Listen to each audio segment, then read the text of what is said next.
میرے عزیزو، آج ہماری خاندانی زندگی، گھریلو زندگی، رشتہ داری کی زندگی میں ایک بڑی وجہ آپس کے ٹوٹ پھوٹ کی یہ ہے کہ مالی معاملات ٹھیک نہیں، ملکیت واضح نہیں ہے۔ رسول اللہ صلی اللہ علیہ وسلم نے، شریعت نے ایک بہت خوبصورت اصول دیا ہے۔ فرمایا کہ تعاشروا کالاخوان، رہو تو بھائیوں کی طرح، وتعاملوا کالاجانب، لیکن جہاں بات معاملے کی ہو، لین دین کی ہو، ملکیت کی ہو، پیسوں کی ہو، وراثت کی ہو، حقوق کی ہو، وہاں ایسا معاملہ صاف کرو جیسے اجنبیوں کے ساتھ کر رہے ہو۔ رہو بھائیوں کی طرح۔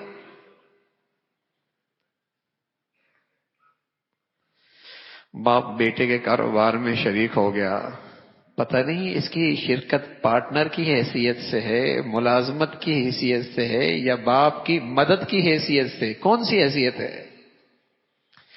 اب کاروبار میں شریک ہو گیا، جو ضرورت ہوتی ہے پیسہ اٹھا لیتا ہے، کچھ عرصے کے بعد دوسرا آتا ہے وہ بھی شریک ہو جاتا ہے، جو پیسہ ضرورت ہوتا ہے اٹھا لیتا ہے، کچھ عرصے کے بعد ایک اور بھائی آتا ہے وہ بھی شریک ہو جاتا ہے، جو ضرورت ہوتی ہے اٹھاتے رہتے ہیں۔ اور جب بچے ہو جاتے ہیں، خاندان بڑا ہونے لگتا ہے، باپ رخصت ہو جاتے ہیں، اب جھگڑے شروع ہو جاتے ہیں، میاں تم نے تو سارا ہی کھا لیا ہے،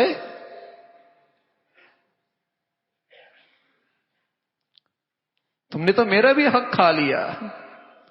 اور میرے عزیزو، نماز بھی ہے، روزہ بھی ہے، زکوٰۃ بھی ہے، لیکن معاملات صاف نہیں ہے، پتہ نہیں میں کس کا حق کھا رہا ہوں، حلال بھی کھا رہا ہوں، حرام بھی کھا رہا ہوں۔ اور یہ اس مجمع کی بات کر رہا ہوں جو مجمع جس کی نیت خراب نہیں ہے کہ وہ کسی کا مال کھانا چاہتا ہے، نیت نہیں خراب، کسی کا حق نہیں مارنا چاہتا، کسی کا ناجائز مال نہیں لینا چاہتا، لیکن لا علمی ہے، لا علمی ہے، بے خبری ہے، اہتمام نہیں ہے، بس اوقات حرام کھا رہا ہوتا ہے، کسی اور کا حق کھا رہا ہے۔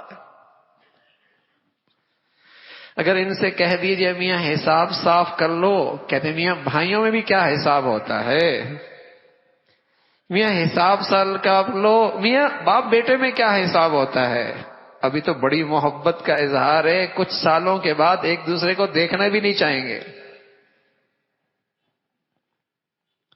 ابھی تو بڑی محبت کا اظہار ہے،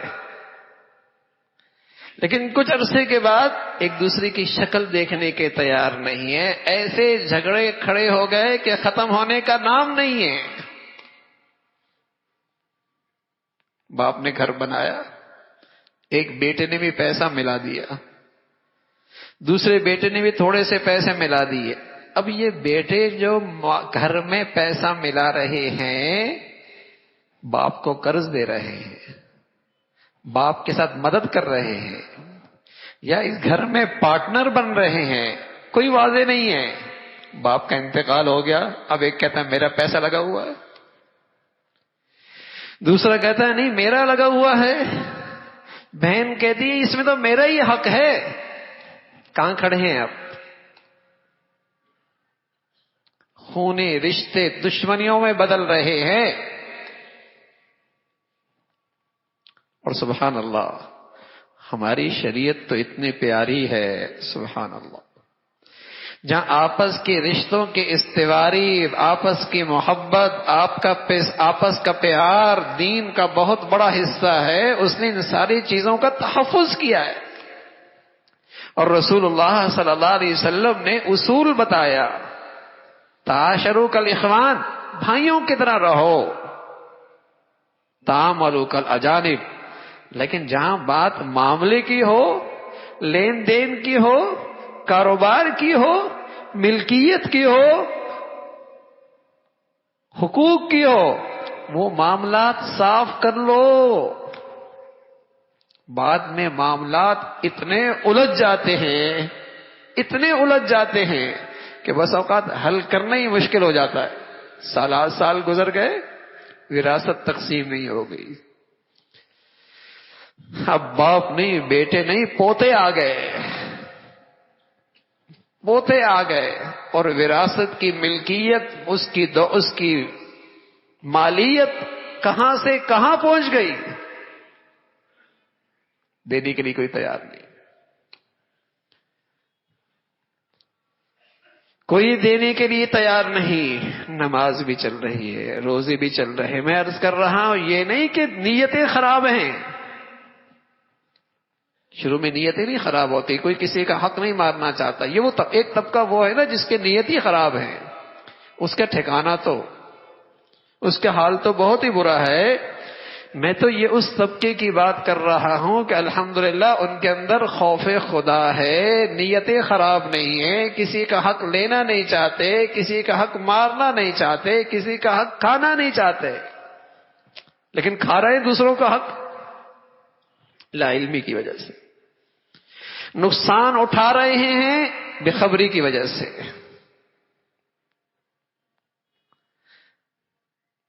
عالم دین کی خدمت میں جاتے ہیں تو ایک ہی مسئلہ لے کے آتے ہیں، یا نکاح کا یا طلاق کا. میاں میرا بیٹا میرے کاروبار میں شریک ہو رہا ہے، میری شریعت میری کیا رہنمائی کر رہی ہے؟ معاملہ یہیں صاف ہو جائے کتنا اچھا ہو جائے گا. بیٹا کاروبار میں شریک ہو گیا، ملازمت کی حیثیت سے ہے، اس کو پوری تنخواہ مل رہی ہے، کچھ اٹھا رہا ہے، کچھ اپنے پاس جمع کر رہا ہے. دوسرا بیٹا آیا، وہ ملازمت کے لحاظ سے شریک ہو گیا، باپ کا انتقال ہو گیا، سب کے برابر وراثت تقسیم ہوگی. جو پہلے کاروبار میں شریک ہوا اس نے تنخواہ بھی تو اپنی لے لی، اور جو اب تک کاروبار میں شریک نہیں ہوا اس نے تنخواہ بھی نہیں لی، لیکن باپ کی وراثت میں سب شریک ہیں. معاملات صاف ہو. تو آپس کے یہ معاملات ایک بڑا فساد کی بڑی وجہ، اور آپس کے نفرتوں کے ٹوٹ پھوٹ کی جھگڑوں کی ایک بڑی وجہ. معاملات ٹھیک نہیں ہیں، ملکیتیں واضح نہیں ہیں.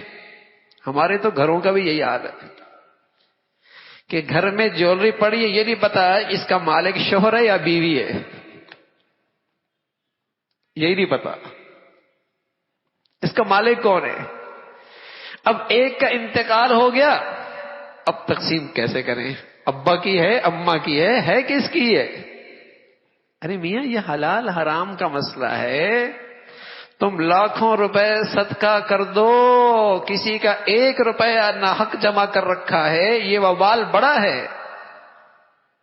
اور کسی کا حق لٹا دو، چاہے وہ روپے کی شکل میں ہے، اس لاکھوں کے صدقے سے افضل ہے.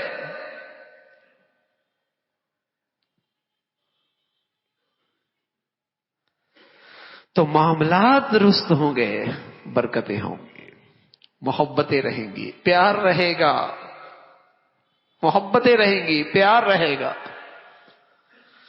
اور یہ بہت بڑا دین ہے کہ آپس کے محبتیں، آپس کا پیار رہے. اور جب معاملات صاف ہوں پھر آپ بھائیوں کے ساتھ رہیں، بھائیوں کی طرح رہیں، ایثار کریں، احسان کریں، ہمدردی کریں، تحائف دیں، تحفے دیں، ہدیے دیں. تحادو تحابو، پھر ہدیے دو گے محبتیں بڑھیں گی. اور اگر یہ معاملات صاف نہ کیے، ہدیے دیتے رہو گے، میاں وہ کہے گا ہدیے بڑے دے رہے ہو، میرا حق نہیں دے رہا بھائی. ہدیے بڑے دے رہا ہے، میرا حق نہیں دے رہا میرا بھائی. تحادو تحابو یہ تب ہوگا. تو معاملات صاف ہوں. اور رسول اللہ صلی اللہ علیہ وسلم نے فرمایا یہ آپس کا جوڑ، یہ آپس کی محبتیں نفلی نماز سے بڑھیا، نفلی روزے سے بڑھیا، نفلی صدقے سے بڑھیا، بہت بڑی عبادت صلاح ذات البین، آپس کا جوڑ. اور آپ علیہ الصلوۃ والسلام فرمان لگے وفساد ذات البین، آپس کا توڑ، ہی الحالقہ، یہ سارا دین صاف کر دے گا. دل ہی صاف نہیں ہے، اس لیے کہ معاملات جو صاف نہیں ہیں، معاملات جو صاف نہیں ہیں، رواجی طور پہ ملاقات بھی ہو رہی ہے، ملنا جلنا بھی ہو رہا ہے، تقریبات میں شریک بھی ہیں، لیکن اندر کا حال بہت برا ہے. اللہ حفاظت فرمائے، اللہ حفاظت فرمائے. رسول اللہ صلی اللہ علیہ وسلم فرمایا کرتے تھے ایک وقت آئے گا اظہر الناس العلم وضيعوا العمل وتحابوا بالالسن وتباغضوا بالقلوب وتقاطعوا الارحام. بہت معلومات ہوں گی، عمل نہیں ہوگا، عمل نہیں ہوگا، کردار نہیں ہوگا. لوگ زبان سے محبتوں کا اظہار کریں گے لیکن دل محبت کی مٹھاس سے خالی ہوں گے. وتقاطعوا الارحام، سارے رشتے ٹوٹ پھوٹ جائیں گے. وتقاطعوا الارحام، سارے رشتے ٹوٹ پھوٹ جائیں گے. کیوں ٹوٹا بہن بھائی سے؟ کون کیوں ٹوٹا بھائی بھائی سے؟ یہ کیوں آپس میں رشتے، خونی رشتے کیوں ٹوٹ پھوٹ کا شکار ہے؟ معاملات میں دین نہیں، معاملات میں شریعت نہیں ہے، معاملات میں اللہ کا دین کا لحاظ نہیں کیا. اگر اسے رکھتے آج برکت بھی ہوتی، رحمت بھی ہوتی، محبتیں بھی ہوتی.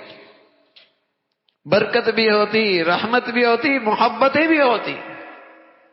آپس میں محبت سے رہتے اور ہر ایک اپنا حق کھا رہا ہوتا. کل اپنے بچوں کے لیے اپنا حق چھوڑ کے جاتا، بس اوقات بہن کا حق چھوڑ کے جا رہا ہوتا ہے، کسی کا اور بھائی کا حق چھوڑ کے جا رہا ہوتا ہے. خود بھی غلط کھایا، اولاد کے لیے بھی غلط چھوڑا. لا حول ولا قوت الا.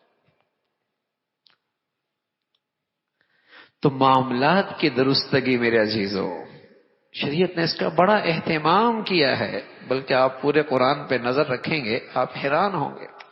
قرآن کی سب سے بڑی آیت، قرآن کی سب سے بڑی آیت معاملات کے متعلق اتری ہے. اس سے بڑی آیت قرآن میں نہیں. قرآن کی وہ سب سے بڑی آیت معاملات کے لیے اتری ہے. اس لیے کہ معاملات سے معاشرہ جڑتا ہے، خاندان جڑتے ہیں، رشتے جڑتے ہیں.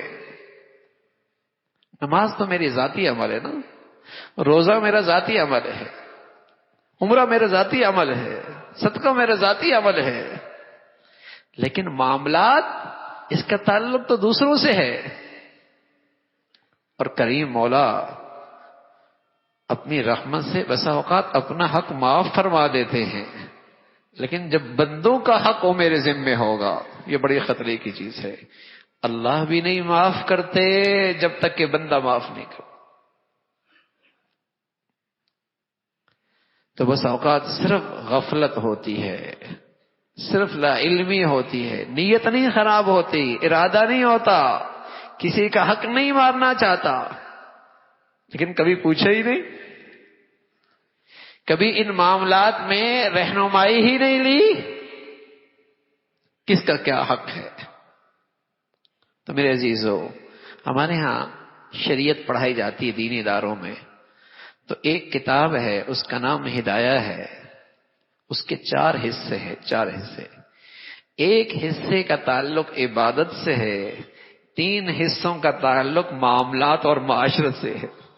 یعنی دین کا 3 حصے، اس کا تعلق معاملات اور معاشرت سے. اس لیے کہ اور معاملات ٹھیک نہیں تو عبادات بھی بے روح ہو جاتی ہیں، عبادات بھی بے روح ہو جاتی ہیں. تو اللہ کی طرف سے پیغام ہے، آپس میں محبت سے رہو اور اپنے معاملات میں اللہ سے ڈرتے رہو، اللہ سے ڈرتے رہو، بھائی بھائی بن کے رہو. کونوا عباد اللہ اخوانا، بھائی بھائی بن کے رہو. اور ہر وہ چیز جس سے آپس میں رکھنا پڑتا ہے، تعلقات خراب کرتے ہوتے ہیں، ان سے اپنے آپ کو محفوظ رکھو. شریعت کو اپنے معاملات میں زندہ کرو، برکتیں، رحمتیں، محبتیں نصیب ہوں.